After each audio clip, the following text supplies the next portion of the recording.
नमस्कार और the deep dive में आपका स्वागत है।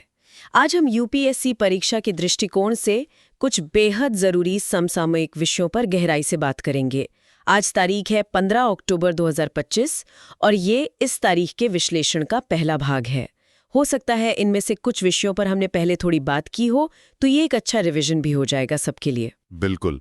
आज हम संस्कृति, शासन, पर्यावरण, अंतर्राष्ट्रीय संबंध, रक्षा, विज्ञान और प्रौद्योगिकी और भूगोल, मतलब काफी सारे क्षेत्रों को कवर करने की कोशिश करेंगे। जी हाँ, कोशिश रहेगी। तो चलिए शुरू करते हैं आज की ये खास चर्चा। पहली खबर संस्कृति से जुड़ी है। यूनेस्को ने मोंडिया कल्ट सम्मेलन में चोरी हुई सांस्कृतिक वस्तुओं का वर्चुअल संग्रहालय लॉन्च किया है। ये सुनने में ही काफी अलग और दिलचस्प लग रहा है। हाँ बिल्कुल, ये एक बहुत ही क्या कहते हैं इनोवेटिव डिजिटल प्लेटफॉर्म है। इसका जो मुख्य उद्देश्य है वो है समुदायों को उनकी उन सांस्कृतिक धरोहरों से फिर से जोड़ना जो चोरी हो गई। अच्छा। सोचिए, ये दुनिया का पहला वर्चुअल रियलिटी म्यूजियम होगा जो खास तौर पर चोरी हुई वस्तुओं पर ही फोकस करेगा। इससे देखिए, एक तो आम लोगों में सांस्कृतिक संपत्ति की जो अवैध तस्करी होती है उसके गंभीर परिणामों के बारे में जागरूकता बढ़ेगी। सही बात है। और दूसरा, चोरी हुई वस्तुओं को वापस लाने के जो प्रयास होते हैं उनमें भी ये मददगार साबित होगा। और इसे बनाने में शायद अंतर्राष्ट्रीय सहयोग भी है। आपने इंटरपोल का नाम लिया था शायद। जी हाँ बिल्कुल। इसे मोंडिया कल्ट 2025 सम्मेलन में लॉन्च किया गया। सऊदी अरब का इसे वित्तीय समर्थन मिला है और सबसे अहम बात, जैसा आपने कहा, इसे इंटरपोल के सहयोग से विकसित किया गया है। अब इंटरपोल का जुड़ना अपने आप में ही दिखाता है कि ये सिर्फ कोई सांस्कृतिक नुकसान का मामला नहीं है। इसके पीछे अक्सर संगठित अंतर्राष्ट्रीय आपराधिक नेटवर्क भी होते हैं। हाँ, ये तो है। तो ऐसी चीजों की बरामदगी के लिए अंतर्राष्ट्रीय पुलिस सहयोग बहुत जरूरी हो जाता है। वैसे संग्रहालय की वास्तुकला भी खास है। इसे प्रिट्जकर पुरस्कार विजेता फ्रांसिस केरे ने डिजाइन किया है। फिलहाल इसमें 46 देशों की करीब 240 गायब वस्तुएं हैं। और इसमें भारत से जुड़ा भी कुछ है? जी हाँ है। छत्तीसगढ़ के पाली में महादेव मंदिर है। वहां से 9वीं शताब्दी की 2 बलुआ पत्थर की मूर्तियां इसमें शामिल की गई हैं। अच्छा, कौन सी मूर्तियां हैं ये? पहली तो नटराज की मूर्ति है जिसमें शिव अपने ब्रह्मांडीय नृत्य में दिखाए गए हैं, और दूसरी है ब्रह्मा की मूर्ति जो ललितासन में बैठे हैं। उनके 3 चेहरे दिखते हैं और 4 भुजाओं में माला और वेद जैसे प्रतीक हैं। तो ये पूरा विषय जो है सांस्कृतिक विरासत का संरक्षण और अवैध तस्करी की रोकथाम, ये व्यापक मुद्दे हैं। और यूपीएससी के लिहाज से देखें तो जीएस पेपर 1 यानी कला और संस्कृति के लिए ये काफी महत्वपूर्ण हो जाता है। ये भी दिखाता है कि कैसे टेक्नोलॉजी है ना विरासत संरक्षण में एक नई भूमिका निभा सकती है। बिल्कुल, तकनीक का बेहतरीन इस्तेमाल। चलिए अब अर्थव्यवस्था और शासन की ओर बढ़ते हैं। खबर है कि केंद्रीय वाणिज्य और उद्योग मंत्री ने नई दिल्ली में लीप्स 2025 लॉन्च किया है। लीप्स का मतलब है logistics excellence advancement and performance shield. ये लीप्स पहल आखिर है क्या और इसका मकसद क्या है? जी, लीप्स जो है ये असल में वाणिज्य और उद्योग मंत्रालय के तहत एक विभाग है। डीपीआईआईटी, उद्योग और आंतरिक व्यापार संवर्धन विभाग, उसकी एक प्रमुख पहल है। इसका मुख्य लक्ष्य भारत में लॉजिस्टिक्स के क्षेत्र में, मतलब सामान की आवाजाही और भंडारण में उत्कृष्टता के मानक तय करना। ठीक है। इससे भारत की जो वैश्विक प्रतिस्पर्धात्मकता है वो मजबूत होगी। और ये पहल जो सरकार की राष्ट्रीय लॉजिस्टिक्स नीति एनएलपी है और पीएम गति शक्ति है उसके विजन से भी जुड़ी हुई है। हाँ, पीएम गति शक्ति का तो काफी जिक्र होता है। जी, पीएम गति शक्ति का लक्ष्य ही लॉजिस्टिक्स इंफ्रास्ट्रक्चर, मतलब सड़क, रेल, जलमार्ग, हवाई परिवहन, इनके बीच बेहतर तालमेल बनाना ताकि लॉजिस्टिक्स की लागत कम हो सके। ये बहुत बड़ी योजना है। अनुमानित लागत लगभग 100 ट्रिलियन रुपए है। तो ये LEPS 2025, ये मानक या अवार्ड्स जो भी हैं, ये उस 100 ट्रिलियन के लक्ष्य को पाने में कैसे मदद करेंगे? ये सिर्फ पुरस्कार है? नहीं, ये सिर्फ पुरस्कार नहीं है। देखिए, LEPS 2025 को भारत के लॉजिस्टिक्स सेक्टर में जो अच्छा काम हो रहा है, जो नए इनोवेशंस आ रहे हैं, जो कंपनियां नेतृत्व दिखा रही हैं, उनको पहचानने और क्या कहते हैं सेलिब्रेट करने के लिए बनाया गया है। अच्छा। इसमें लॉजिस्टिक्स के सभी खिलाड़ी शामिल हैं। एयर, रोड, सी, रेल ऑपरेटर्स, वेयरहाउसिंग कंपनियां, multi modal transporters, MSMEs, startups, यहां तक कि अकादमिक जगत भी। मतलब काफी व्यापक दायरा है। हाँ, और महत्वपूर्ण बात यह है कि ये पहल स्थिरता यानी सस्टेनेबिलिटी, ESG, पर्यावरण, सामाजिक और शासन प्रथाओं और ग्रीन लॉजिस्टिक्स पर भी काफी जोर दे रही है। ये एक तरह से सरकार, उद्योग और शिक्षा जगत के बीच सहयोग बढ़ाने का मंच भी बनेगा। यानी फोकस सिर्फ लागत कम करना नहीं, बल्कि पूरी सप्लाई चेन को बेहतर, टिकाऊ और ज्यादा एफिशिएंट बनाना है। बिल्कुल सही। लॉजिस्टिक्स में दक्षता, पारदर्शिता और लचीलापन बढ़ाना ही मुख्य केंद्र है। इसलिए ये पहल जीएस पेपर 3 अवसंरचना अर्थव्यवस्था के लिए बहुत प्रासंगिक है, खासकर जब हम भारत की लॉजिस्टिक्स लागत को जीडीपी के मौजूदा करीब 13-14% से घटाकर वैश्विक स्तर मतलब लगभग 8-9% तक लाने की बात करते हैं। सही है। अब पर्यावरण से जुड़ी एक खबर लेते हैं। अंतर्राष्ट्रीय प्रकृति संरक्षण संघ यानी IUCN ने पहली बार भारतीय भेड़िए का अलग से मूल्यांकन किया है।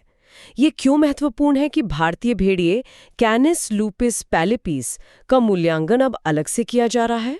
हाँ, ये एक अहम कदम है। देखिए, भारतीय भेड़िए जो हैं वो असल में ग्रे वुल्फ की ही एक उप प्रजाति है। ये मुख्य रूप से भारतीय उपमहाद्वीप और दक्षिण पश्चिम एशिया में पाया जाता है। ये ज्यादातर झाड़ीदार जमीन, सेमी एरिड घास के मैदानों और खेती वाले इलाकों के आसपास रहना पसंद करता है। अच्छा। ये भेड़िए छोटे झुंडों में रहते हैं, आमतौर पर 6-8 से ज्यादा सदस्य नहीं होते। और दिलचस्प बात यह है कि ये तिब्बती और अरेबी भेड़ियों के बीच के आकार के होते हैं, लेकिन गर्म जलवायु में रहने के कारण इनमें सर्दियों वाला मोटा फर नहीं होता। ये रात में शिकार करते हैं और ज्यादा आवाज भी नहीं करते। तो इनका अलग से मूल्यांकन करने की जरूरत क्यों महसूस हुई? क्या इनके संरक्षण की स्थिति कुछ चिंताजनक है? बिल्कुल। पहले इनको ग्रे वुल्फ के साथ ही गिना जाता था, लेकिन अलग मूल्यांकन से इनके जो विशिष्ट खतरे हैं और इनकी जो संरक्षण की जरूरतें हैं उन पर ध्यान केंद्रित करने में मदद मिलेगी। IUCN ने अब इसे वल्नरेबल यानी असुरक्षित श्रेणी में डाल दिया है। ओहो। हाँ, और ये साइट्स के परिशिष्ट वन और भारत के वन्यजीव संरक्षण अधिनियम 1972 की अनुसूची 1 में भी है। मतलब इसे हाईएस्ट लेवल का प्रोटेक्शन मिला हुआ है। इनको खतरा है अपने रहने की जगह के नुकसान से, शिकार की कमी से, जैसे काला हिरन, चिंकारा वगैरह कम हो रहे, और इंसानों के साथ संघर्ष से।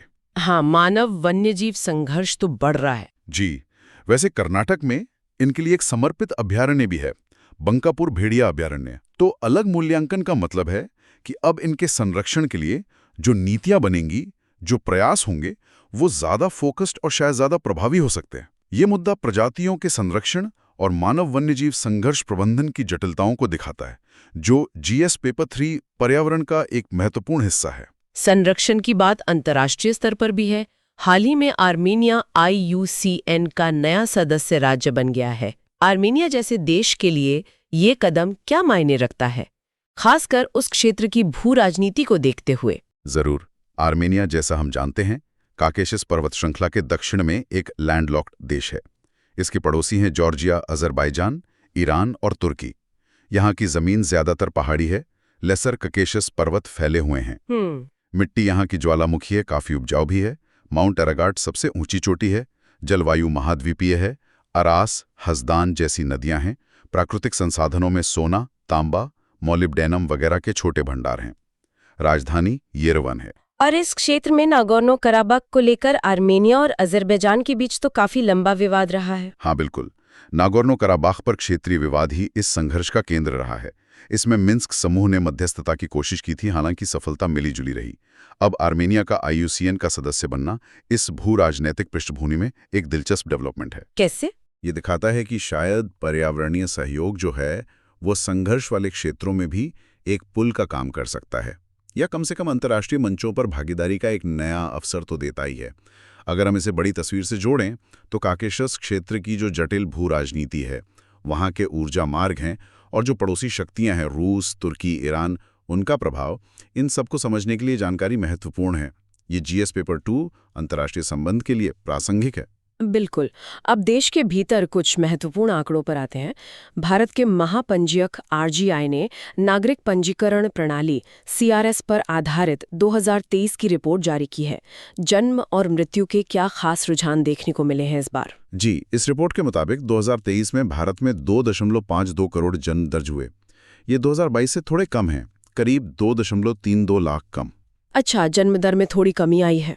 हाँ, और वहीं 2023 में 86.6 लाख मौतें दर्ज हुईं, जो 2022 में 86.5 लाख थी।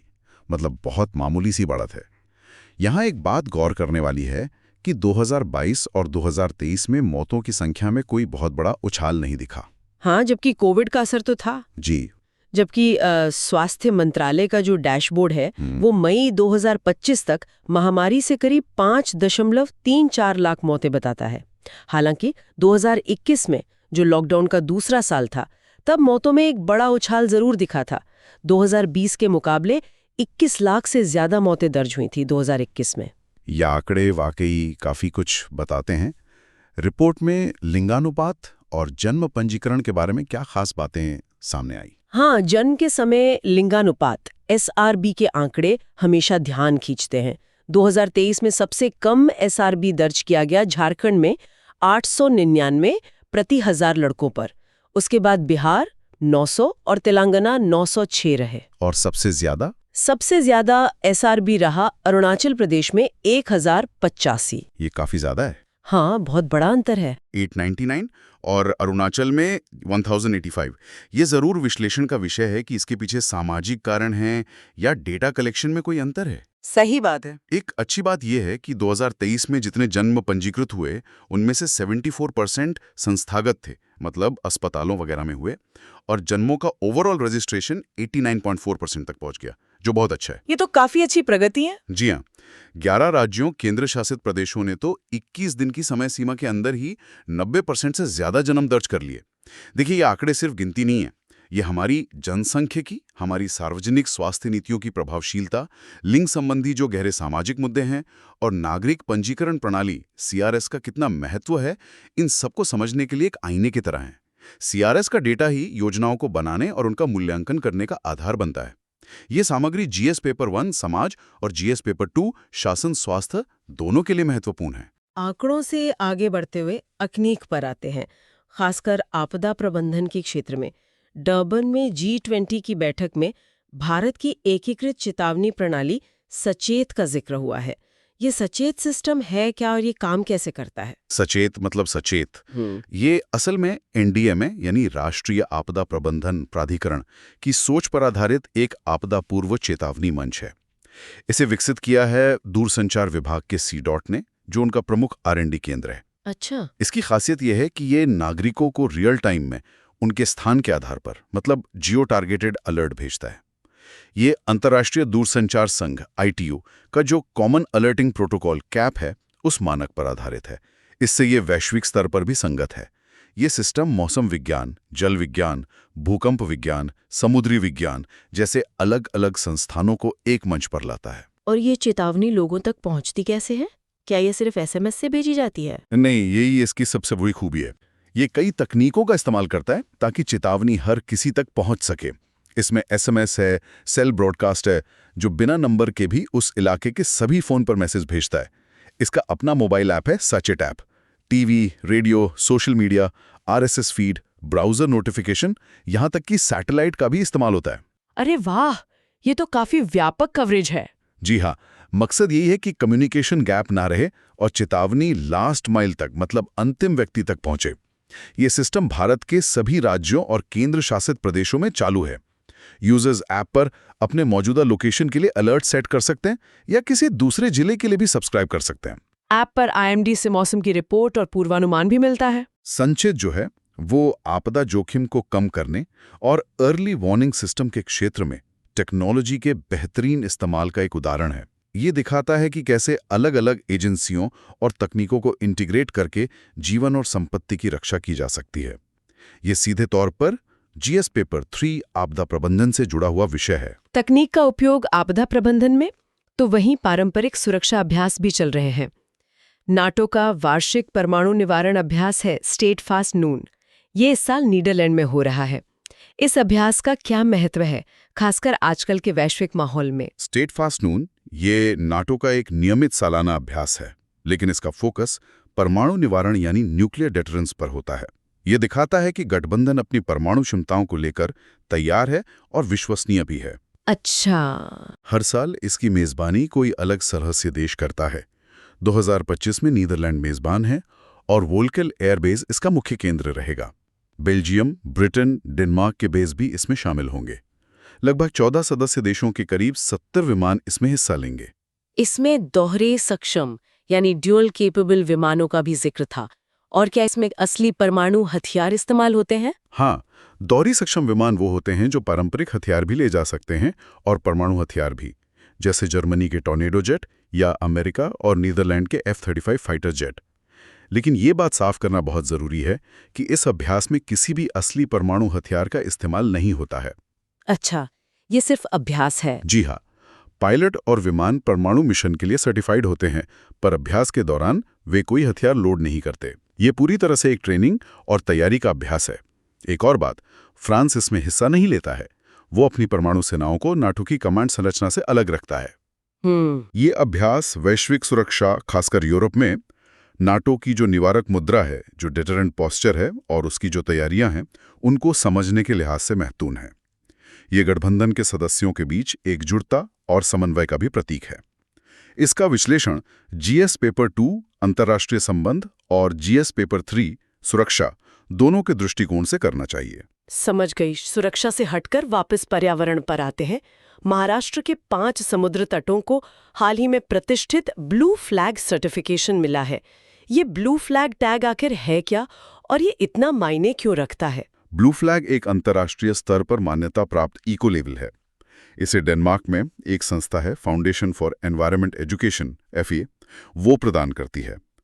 ये दुनिया के सबसे प्रतिष्ठित स्वैच्छिक पुरस्कारों में से एक है, जो समुद्र तटों, मरीनाओं यानी छोटी नावों के बंदरगाहों और सस्टेनेबल टूरिज्म बोर्ड्स को दिया जाता है। किन आधारों पर मिलता है ये? ये उन्हीं जगहों को मिलता है जो पर्यावरण, शिक्षा, सुरक्षा और पहुंच से जुड़े कुल 33 कड़े मानदंडों को पूरा करते हैं। आसान भाषा में कहें तो ये टैग इस बात की गारंटी जैसा है कि वो बीच या मरीना साफ सुथरा है, सुरक्षित है और पर्यावरण के अनुकूल भी है। ये कार्यक्रम 1985 में फ्रांस में शुरू हुआ था। तो ये सिर्फ सुंदरता का पैमाना नहीं बल्कि काफी कुछ देखता है। भारत में और कौन से समुद्र तट हैं जिन्हें ये मिला है? हाँ, इसके 4 मुख्य स्तंभ है: पानी की गुणवत्ता, पर्यावरण प्रबंधन, पर्यावरण शिक्षा और सुरक्षा। महाराष्ट्र के जो 5 नए बीच जुड़े हैं, उनको मिलाकर अब भारत में ब्लू फ्लैग सर्टिफाइड बीच की संख्या बढ़ गई है। पहले से ही इस लिस्ट में गुजरात का शिवराजपुर, दीव का घोगला, कर्नाटक के कासरकोड और पदुबिद्री, केरल का कप्पड़, आंध्र प्रदेश का ऋषिकोंडा, ओडिशा का गोल्डन बीच, अंडमान का राधानगर, तमिलनाडु का कोवलम, पुडुचेरी का ईडन और लक्षद्वीप के मिनिकॉय थुंडी और कदमत बीच शामिल थे।